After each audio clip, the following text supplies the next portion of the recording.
Hi everyone, welcome back to How Logical. Today, I'll be showing you how to log into Chase Bank.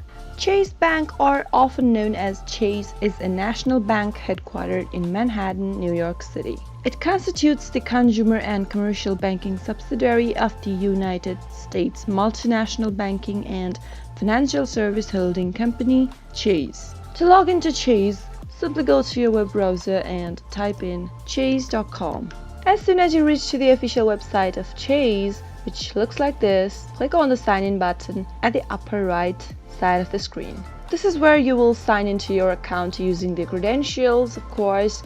Enter your username first, and in the next field, enter the password for your account. If you want the site to remember you, then check this box over here. If you are using a public device, then make sure to turn this off before signing in.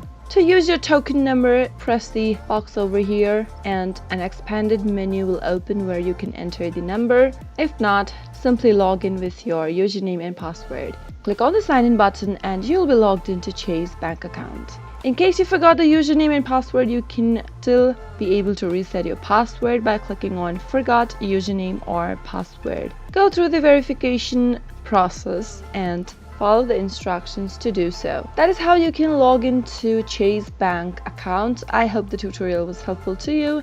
If it was, go ahead and give it a thumbs up. Comment down below in the comment box if you have a question or a feedback for us. I'll be back soon with more tutorial episodes. Goodbye till then.